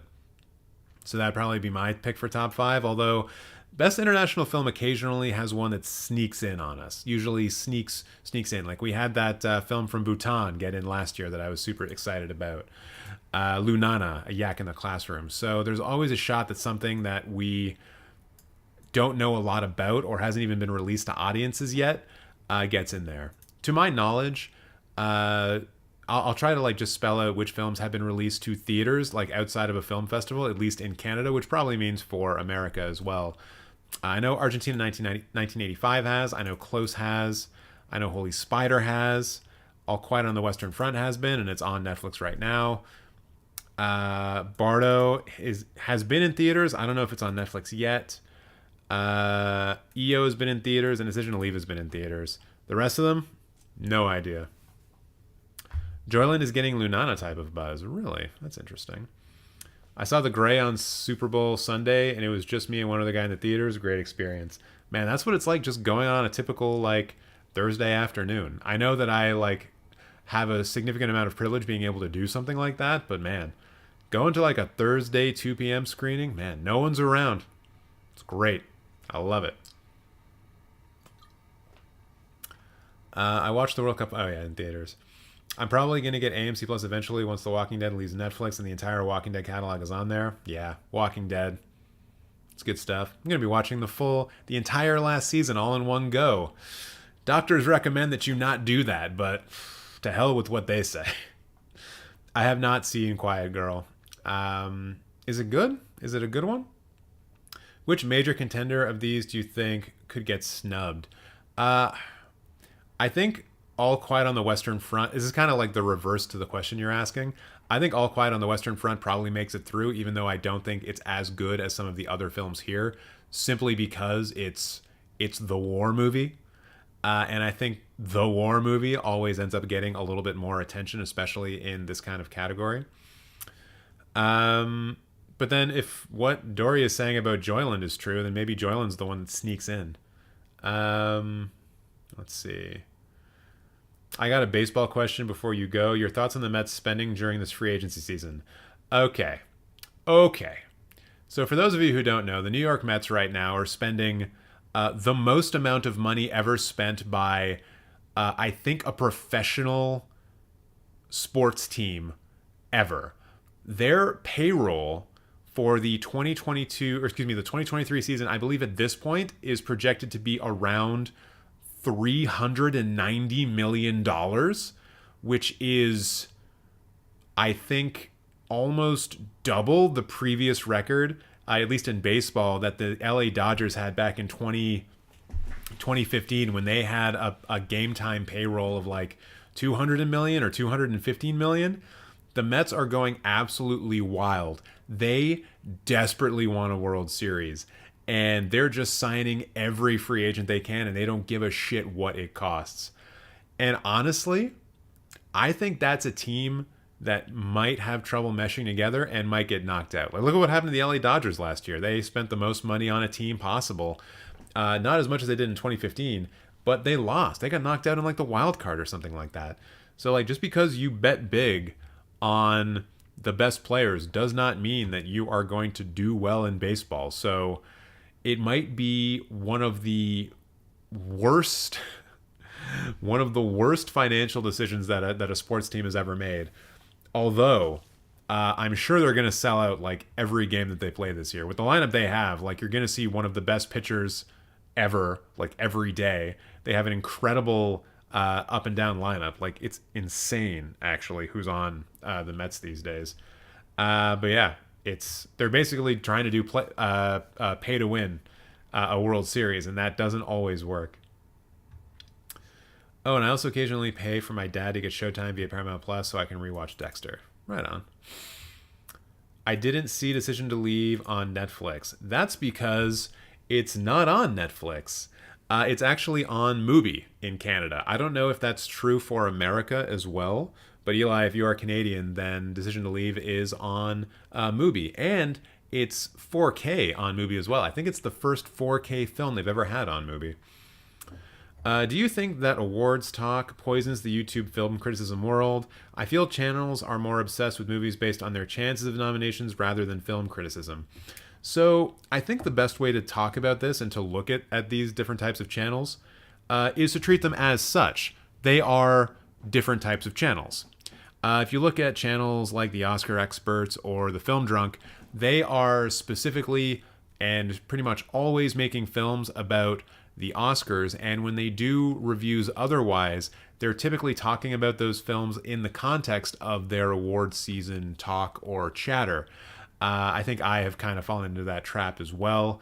When I used to do more reviews, although I think in the new year you'll see this channel pivoting more towards film discovery as opposed to film criticism, because it's very, I was about to say polluted. It's not polluted. It's a very oversaturated niche. And I think that focusing on helping people discover films as opposed to trying to sound super smart and use all of my using all of my previous film knowledge that I've forgotten to try to sound smart talking about films. I'm going to try to get away from that and just sort of focus in on the joy of film discovery. The trap is what I mean. Do you feel affected by awards talk? I personally don't. Like, I'm very capable of talking about a film outside of its chances of winning an Oscar or getting nominated.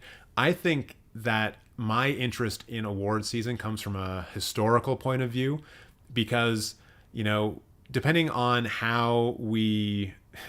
awards talk is TJ's drug. I need more. Depending on how you want to look at film history or if you want to explore film history, looking at the films nominated for Oscars, nominated for big awards, that's a good way of going through film history. If you have no idea what the best films from 1943 are, you go and you check out the Oscar list, and that gives you 5 films that you should check out so you can see what people thought were the best films in 1943, right? And so, like, award season is sort of it's history in the making that you just get to watch and chat about, which I think is fascinating. The one thing that I will say about it, though, that is kind of shitty is that when you talk about the Oscars a lot or you talk about film awards a lot, you tend to know what's going to win. And so it takes away some of the surprise of watching the award season. Like, I remember watching the Oscars last year and it was kind of lame because everything that we thought was going to win did, except in like the best short animated category, which was an upset for me. So yeah, I think there's some ups and downs to it. I think it's just I think the good channels are the ones who are able to separate that content out. Like Oscar experts and Film Drunk, as I said, they are very much into award season talk. I kind of cover it because I have done for the last little while, although as I said, film discovery is going to be more of the focus of the channel in the new year. And but I still kind of just love doing the live streams for award shows. For one, they can attract a large audience very easily, but it's also just a great way of like talking about movies. Anyways, I'm going to be leaving at 8 o'clock, so we have some more of these shortlists to go through. So let's take a look here. Makeup and hairstyling. All Quiet on the Western Front, Amsterdam, Babylon, The Batman, Black Panther, Wakanda Forever, Blonde, Crimes of the Future. Hey, I like to see that. Elvis, Emancipation, and The Whale. You know what? Crimes of the Future probably gets nominated in this category now that I think about it. There's some really good hair and makeup in that film, especially on the makeup side of it. The prosthetics and shit, yeah. I think Crimes of the Future actually gets nominated. I also really like The Whale's odds of getting nominated.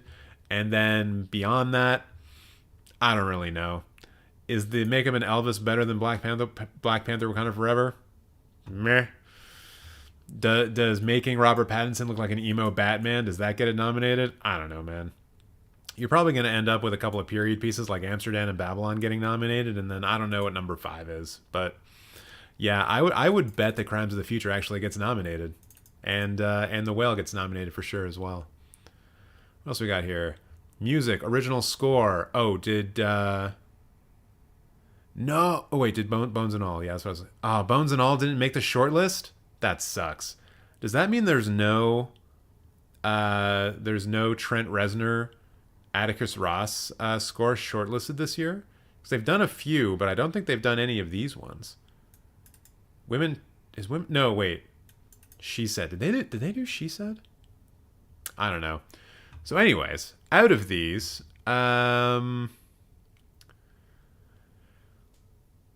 there's not a lot of score here. Actually, yeah, no Tar for score. That's stupid. Tar should definitely be here for score. Out of all of these, I can't honestly think about what the score actually was. So I'm just going to say I hope Nope wins and leave it at that because none of these scores stuck out to me. The Bones and All one definitely did, though. Whenever Trent Reznor and Atticus Ross, I mean, I'm wearing a Nine Inch Nails shirt right now. You know where my biases lie. But yeah. Yeah. Bones and All not being here kind of annoys me. Music original song. I think we all know that like the Top Gun song is going to get nominated. Hold My Hand. Probably Carolina because that's Taylor Swift. Hopefully Natu Natu from Triple R or RRR gets nominated. I've heard that's a lot of fun, and that would be great to see actually performed at the Oscars. Ciao Papa from Del Toro's Pinocchio probably also gets nominated. And then probably Lift Me Up for Black Panther. But yeah, who can really say one way or the other? And then, let's see, Best Short Animated Film. I have no idea about any of these.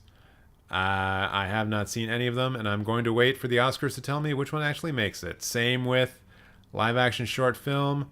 No clue. No clue. Sound, though. Let's talk about sound. Avatar would make sense. Top Gun would make sense. Moonish Daydream would be an interesting nomination. Everything Everywhere would also make sense. Elvis would kind of make sense. Yeah, this is going to be an interesting category to see what they narrow it down to. I'm sure like the bigger blockbuster films are going to get in, like Avatar and Top Gun, but then and probably Black Panther. But then who are the other two? All Quiet and Everything Everywhere or Moonish Daydream? Yeah. I don't know. That's an interesting one. That's going to be tough to call. And then we have Best Visual Effects. I assume Top Gun Maverick makes it in. I kind of want Nope to make it in because I just think it looks cool and I like it. I assume Avatar makes it. And then beyond that, you know what? I really don't want any of the Marvels to get nominated for this at all. I think the bad press they got for how their visual effects artists have been treated, I hope that does go through to this, and they just, if you treat your artists like shit, you don't get nominated for best visual effects because you didn't give them a chance to do their best work. You just put them to the grindstone and said, okay, this is good enough. And I don't think that's really worthy of any kind of award. So I know it's shitty for the artists themselves who put so much work into it, but I think Marvel needs to be put in their place in terms of how they treat visual effects artists and how they are monopolizing that particular part of the industry, or at least attempting to, and how that effect ripples throughout the industry. Like, fuck Marvel, honestly. And you could probably make a strong case as to why Avatar, The Batman, Nope, Top Gun Maverick, and I don't know, Jurassic World Dominion all had better VFX than the Marvel films anyways. So I'd be fine. I'd be fine with Marvel films not even being included. Arrived while it's still live, says Mex Libris. Thank you so much for joining us, although I'm not going to be live for much longer. So what do you guys think about some of these short lists? Anything standing out? Anything you want to win? Let me know. I'm going to switch it over back to this because I'm going to be leaving in about five or so minutes. Let's see here. The goal of my channel is to bridge the gap between old and new films. I like to discuss first-time watches and pair newer movies with older movies. Yeah, I like that approach, and that's kind of what I want to do with trying to refocus the channel more on film discovery. Try to come up with a couple of different formats of videos that are better for discovery, or at least sort of show ways that you can discover new films if you so choose. But yeah, I think it's a good approach. Let's see. Lol, I understand about 5% of that. It's like my dad explained the business side of American football, and I just smile and nod. Oh, when I was talking about the Mets? Fuck those guys. I mean, sorry, the Mets are my National League team, but I think it's just wild that they're spending so many dollars. TJ, check out this crazy Japanese movie called Inuyashiki. An alien crash lands on Earth and empowers an old Japanese man to become a superhero. What? Mex, I just did my top 10 list. It's on Letterboxd right now. In fact, there it is. Oh, wait. There it is. Screenshot, because I'm about to look up this movie that Dory recommended. A middle-aged office worker encounters aliens and is gifted with alien technology and limitless power. I'm gonna be straight with you, Dory, and I know you've got good taste, but that poster makes me think this is a shitty movie. What else has this guy done? And also, Fade watched films. See if there are any. So he did the Gantz live action. He did the Death Note live action. Several Gantz live actions, actually. Also did the Bleach live action. Are you sure this is a good movie? Are you sure this is a good movie? Because I've only heard bad things about those live action adaptations. I'll put it in the watch list, but I'm doing it with hesitation. I don't think I've ever understood physical sports. Like, my idea of sports is watching Overwatch League. I mean, watching sports and watching, esports is not that different. They all have their own language, their own way of presenting themselves, and their own stories, right? That's basically what sports are. They are stories, and you just get to watch the evolution of those stories day to day to day. I'm going to watch a Liverpool game at a bar tomorrow because they have a story with the team that they're playing, Manchester City, and they have a story that is going to be developed from earlier in the season when they started off poorly, and now they're trying to actually make something in the season. So yeah, we will see. No Batman in score is so stupid, and I'm so pissed no Tar in sound. Yeah, I agree. Naatu Naatu definitely deserves it. Okay. What was the most random jarring music you've heard in a movie? Mine was Elvis. As much as I love that movie, randomly hearing Cardi B in a period piece biopic was weird. I mean, it's not from this year, but sort of the acid jazz parts of Spencer, those were pretty strange, but I think it worked really well in the film.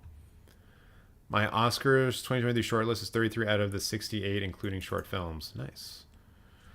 TJ, if you are an animal rights lover, you'll enjoy the new documentary from India, All That Breathes, about a bird surgeon in New Delhi. Beautiful, on the shortlist for Oscars. Nice, I'll have to check that out. I am an animal rights lover, as it so happens. I saw Inu Yashiki and I loved it. All right, it's on the watch list. Also, the soundtrack for Working for a Dream is the best soundtrack for a movie I've ever heard. Yeah, it's quite good, isn't it? It's quite good. What poster would be in the running for best of 2022? Oh man, I have no idea. Even just on from my top 10 list, the best, and I'll just unfade these. The best poster, I think, out of all of these ones, actually some of these posters are pretty good. The EO poster's pretty dope, I gotta say. Because I do love the simple trifecta that you can create, or not. I mean, that's the wrong way of saying it, but I love just the use of black, red, and white as a trifecta of color and light and shadow. So I always will love that when done kind of like this. I think the poster for Tar is actually quite incredible. I really love the poster for Decision to Leave, and I think the Holy Spider poster is pretty sick too. The rest I can kind of take or leave, although I kind of love Falcon Lake for doing a little bit of foreshadowing with their poster. No Everything Everywhere in VFX is another stupid omission. Marvel films on the short list over that is gross. Yeah, I agree, and that may actually speak to Everything Everywhere's chances at doing well at the Oscars. You'd think if it were going to have any real shot at some of the higher up ones, it needed to at least be included in the conversation for some of the lower down categories. So not being there for VFX when when smaller films like Ex Machina have been nominated and have won that award is a little bit of a shit. It's a little bit of a shit. Holy Spider's poster is intense. Have you seen the movie? Yeah, that's true for sure. The Batman definitely deserves Best Picture, Best Score, and Best Special Effects. I disagree. I think that there are a number of films that should go over the Batman, certainly. All of these films, as an example, I would prefer getting into Best Picture, specifically Everything Everywhere or Tar. Those are the only two films that really have a shot out of my top 10. Ex Machina is not Damien Chazelle. Ex Machina is Alex Garland, but still super good. Damien Chazelle's previous film, I believe, is First Man, that movie about going to the moon. And then before that, he did that musical that's barely a musical, and then Whiplash. So, yeah. But you should watch Ex Machina, for sure. Tar made the top 10. Oh, yes, it did. La La Land. Yeah, that's the one I was thinking of. All right, everybody. So that's going to be it from me. Thank you very much for watching. I will let you all know that there will be no live stream next week. I'm going to take the time in between Christmas and New Year's off so I can do other things, maybe create some content in between that time. And I still need to make a decision as to what I'm going to do with my TikTok. I don't know what the hell is going to be going on with that, to be completely honest, but I'm going to be deciding something. So unless I decide to do a random live stream from here until the end, I wouldn't count on it. But unless I decide to do that, I wish you all a happy New Year. I wish you all a happy holiday season, however you may be celebrating. Hopefully you can take some time off, and hopefully you can watch some movies. Mex, I am enjoying Moosehead, the largest independent brewer and union-run brewery in Canada. Union made, says it right there. This is a union household. At least I like to think it is. TikTok, I love Framed. I hate the others. Yeah, if I do move anything, it'll be going to my second channel, which is just called TJ the Mute on YouTube. But I'm still deciding on what to do there because I still could potentially make money from TikTok. So I may just like leave the TikTok account up but stop posting to it. I don't know what I'm doing. But I'm going to think about it some more. Maybe over another couple of beers. So until next time, which will be January 2023, I hope you all have an absolutely wonderful holiday season. Have a happy new year. And I hope you watch some more gosh darn movies. See you later, everyone. Get off my plane. He's looking at you, kid. I have been, and always shall be, your friend. The Force will be with you, always. In case I don't see ya. Good afternoon, good evening, and good night. Hasta la vista, baby.